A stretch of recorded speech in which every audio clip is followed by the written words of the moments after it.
So almost every player that I've worked with in my career, including professional players actually, has had the same habit, okay? And this one habit radically slows them down when they're playing. And I'm willing to bet that if you're serious about your game, you probably have this same habit.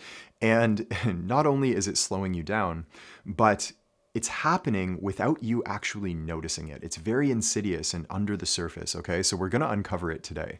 And I'm going to uncover it by sharing a story about a professional player that I got the chance to train with for one summer in my high school career. And this was an awesome player. He was playing in the Italian Pro League. He was making like 750 grand a year or something, which back then was a lot of money in that league. And he played for the national team, was just an awesome, awesome shooting guard.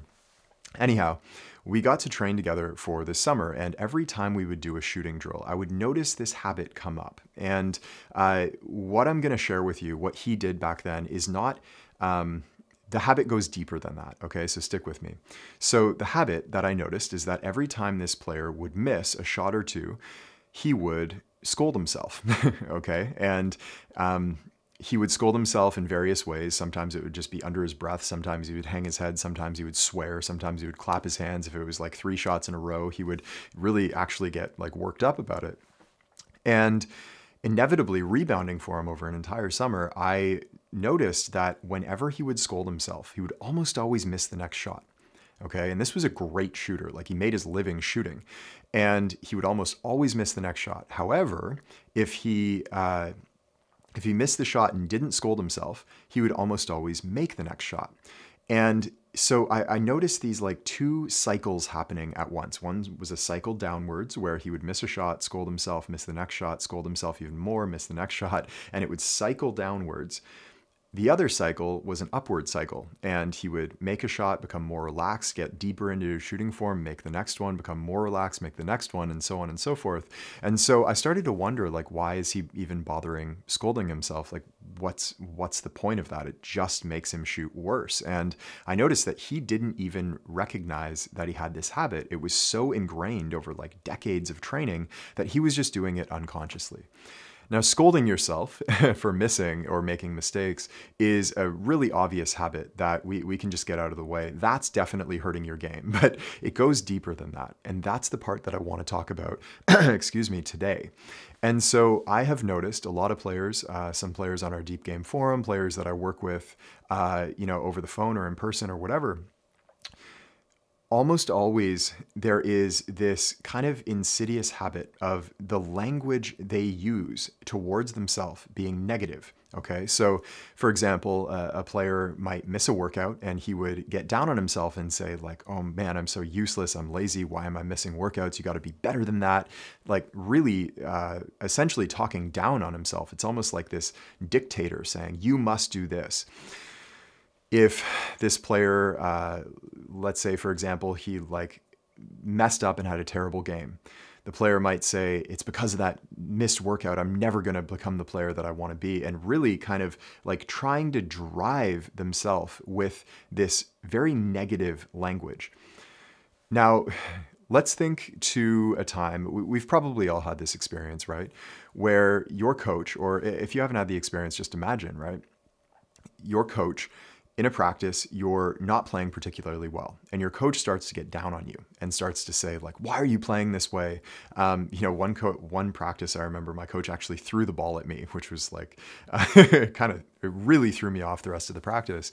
So anyhow, your coach does this to you, and he tries to drive you towards playing better by scolding you for how bad you're playing. Inevitably, how does that make you feel? How does that make you play? Most players, pretty much all of them, contract. Okay, contract, like literally try to physically protect themselves by contracting their like solar plexus, contracting their stomach, contracting and becoming smaller. And with that contraction comes smaller and smaller and smaller way of playing, a smaller and smaller and smaller confidence, self-esteem, so on and so forth. And you can see how those 2 cycles are now in action, right? The more you're being scolded, the worse you're playing, and the less you're being scolded or the more positive you are, the better you're playing, okay? These are very obvious things, and yet we treat ourselves in the same way that that coach or that like dictator would treat us. Why? Why? So there is this famous, very famous philosopher and scientist from I believe he was popular in the 1950s and 60s, who actually came to believe through his study and through his work and his experimentation that the entire known universe is actually constructed of language. It's really interesting, constructed of language. And the language that we use, the words that we use with ourselves, actually constructs the reality that we are experiencing. You might have noticed this when you tell a little white lie, right, to a friend or a family member, and you actually come to start believing it. You start to believe that white lie that you told yourself, and reality begins to distort, right? Reality begins to distort. I remember I was in math class, actually, grade 6 and 7, or grade 5 and 6, I believe. I was in the accelerated program for math. I was quite good at math, and I was one of like 3 students in our grade that was in the accelerated program. So I did really well in math, and then as soon as I got to high school, kind of basketball and girls took over, and I started, full disclosure, like skipping class and skipping out on math. And very quickly, you know, in math class, if you skip one class, you really miss a lot. And I started to really fall behind. Next thing you know, in 11th grade, my junior year, I was failing math. And I started to tell my mom, like, because she was understandably concerned, I would say to her, I think I'm just not good with numbers. You know, I think I'm just not good with numbers. And I think math just isn't my thing. And so she would kind of say, okay, that's okay. You know, if you're not good at numbers, just do your best. Maybe we'll get you a tutor or whatever. And so this white lie perpetuated itself. And inevitably, I started to really actually believe that I was just not good with numbers. And I got worse and worse and worse with math. And this language that I had built up around this subject matter and the language of the story that I was telling myself, I came to believe, and it became my reality. I struggled with math for the rest of my high school career. And even to this day, I still have to remind myself when we're looking at like business metrics and analytics and statistics and things of that nature, I have to remind myself like, oh no, wait, you know what you're looking at. Like you can do this math. And it's crazy how much that distorted reality. And so if we take this assumption or this premise that language constructs reality, the words that we say to ourselves construct our reality, they're literally the fundamental building blocks of reality, then it stands to reason that the things that you tell yourself and the words that you use are really important. They're really important. And if you are constantly saying things to yourself like, you know, if you're scolding yourself for missing shots, like I'm never going to become the shooter I want to be. There's this. I'll tell this really quick side story. So it's kind of funny. I have for a number of years now had this like ongoing crush on Alicia Keys. Alicia Keys is like, to me, the picture of the most perfect woman that I've come across, okay? And so Alicia Keys had this story that she told once where she was with her former partner or boyfriend, and she would always be saying things like, what was the word? It was like, that's just my luck. That's just my luck. That's what she would always say. And of course that would happen to me. Things of that nature. When something bad would happen, she would say, of course that would happen to me. Just my luck. And this boyfriend of hers would say, well, of course it's happening to you if you keep on saying that about yourself. Of course, you're expecting it to happen to yourself. And she clued into, wait, like the words that I'm using are causing this reality to happen. You're speaking it into existence. It's almost like a prophecy, right? The words that you are using are becoming your reality. And so in the same way, the words that we use with ourselves are so often so negative. And when you begin to understand this premise of like language constructs reality, it calls into question the whole thing. Like, why would you ever use words like this towards yourself and about yourself? Why? You're going in the complete opposite direction. That cycle is going downwards rather than upwards. So there's 2 levels to this that I want to point out. And the first one is off the court, okay? Off the court is when we most often have these chances to talk to ourselves about ourselves. And this is forming an identity. It's forming the story that we tell ourselves about ourselves. And that story, in Deep Game, we have this saying, identity drives performance. Identity drives performance. So the story you tell yourself about yourself will perpetuate and it will drive your performance. Whatever you say to yourself will come true. So if off the court, you are constantly saying to yourself, like, this is just terrible. Why am I doing this? And really getting down on yourself about these mistakes that you're making, those mistakes will perpetuate. It's not a good method to fixing a problem. If, on the other hand, you are, we always use the analogy of like running your brain on debug mode, right? Running your brain on debug mode. So if you are noticing the thoughts that are coming up, we use a framework called notice, recognize, replace. Okay, so running your brain on debug mode and using this notice, recognize, replace framework, we watch these thoughts come up and just notice when this negativity comes up, and then recognize the opportunity to replace it with something better and more instructive for yourself. So if you are scolding yourself about a workout and saying, I'm so lazy, I'm this, I'm that, notice, recognize the opportunity that you can change this story just by changing your language. And it could be different things ring true for different people, so I don't want to suggest too much for you. You want to come up with words that actually feel in your body, feel true, okay? So you might not say to yourself, I'm so dedicated. If you know that you've missed 3 workouts in a row, that's not going to feel true.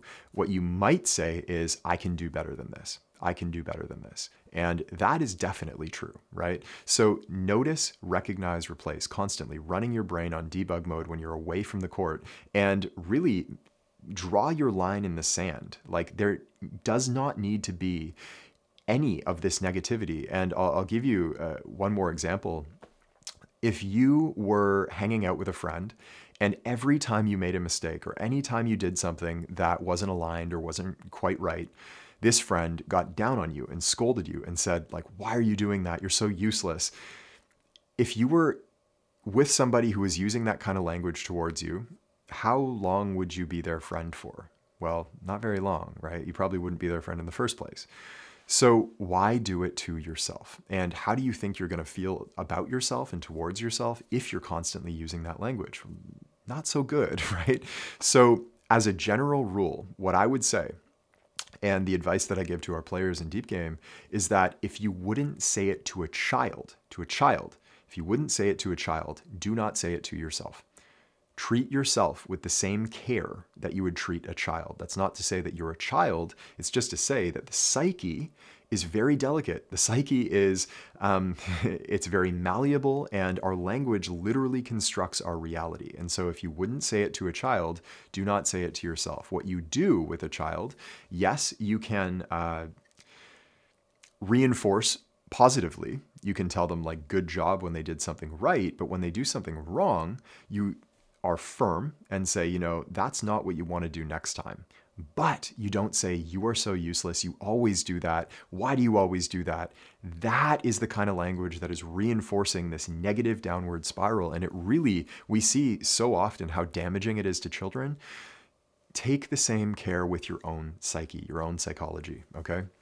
So that's off the court. Run your brain in debug mode. Notice that negativity and that language that isn't so helpful as it comes up. Recognize the opportunity to change that language and replace it. Do this over and over and over, and you will find that over time, that language begins to change, and the language begins to, the spiral reverses itself and begins to go back upwards. On the court is a different story, okay? And so often, players have this negative dialogue in their mind all the time of, like, don't make that mistake, or why did you make that mistake? My coach hates me. My teammates aren't passing me the ball. Constant negative chatter.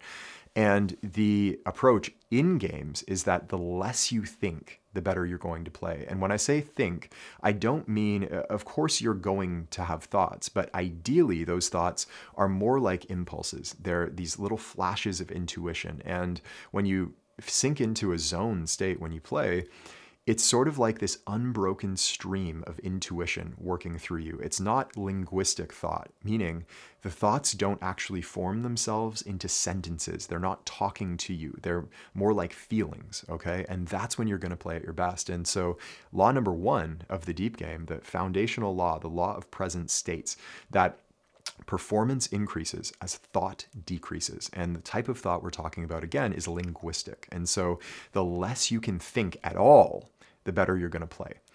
Now, of course, in the beginning, we are going to think a lot, usually. And this is where that notice, recognize, replace, and running your brain on debug mode really comes into effect. And we can use this, maybe we're on the bench, if we are on the court, I take the approach of literally just discarding those thoughts, just throw them out, okay? Just literally do not apply any importance to them. Don't put any stock into those thoughts, and notice or understand more accurately that your thinking mind is it's kind of like, it's a crazy person. Honestly, your mind can change its opinion so quickly and with so little influence. Just like that professional player, when he missed a shot, he would get negative, and then when he made a shot, he would be happy. And this is a professional basketball player. This is not a chump. Like, this guy knew what he was doing in basketball, but when it came to the mind, just no understanding at all. And that is so common in basketball. Like, professional players, most often they succeed in spite of what they do mentally, okay? The vast majority of professional players really have no idea what they're doing when it comes to the mind, okay? So when you're on the floor, do not apply any importance to the thoughts as they come up. If you have negative thoughts, and even if you have positive thoughts of I'm so great, I'm so this, I'm so that, just stay in the pocket. Understand that no amount of linguistic thinking is going to help your performance, okay? Just toss the thoughts right out and come back into the moment, the physical sensation of playing the game, okay? So to summarize all of this, we kind of went all over the place here, and what I want to summarize, and the point that I really want to drive home, is that the language that you use, the talk that goes on in your mind on a moment-to-moment basis, that is forming your reality, okay? The thoughts that you think and the language that you use determines not just the way that you play the game of basketball, but your entire life. And so be very careful with it, okay? Run your brain on debug mode. Notice that negativity as it comes up. Recognize the opportunity to change your reality and then change it with something better, okay? This is an ongoing practice. It's not something that you press a button and it just happens. You have to practice this. You have to be running that program on debug mode all the time. But over time, your identity will begin to change. Your reality internally will begin to change. And as your internal reality changes, your external reality will change along with it. Okay. So if that's something as simple as just stop scolding yourself when you miss shots, right? Stop scolding yourself. The only reason anybody scolds themselves when they miss a shot, as far as I'm concerned, my belief is that they are doing it to let other people know that they're not a bad shooter. And so if this professional player scolds himself after he misses a shot, he wants people to think like, oh, well, he must not miss a whole lot of shots because he's so angry, right? That's just a show people are putting on, and you don't need to put on that kind of show. Much more impressive to me personally is the player who stays even-keeled. If they miss 8 in a row, they're just as relaxed and just as even-keeled on that 9th shot. And that's the player who is going to turn those slumps around very, very quickly.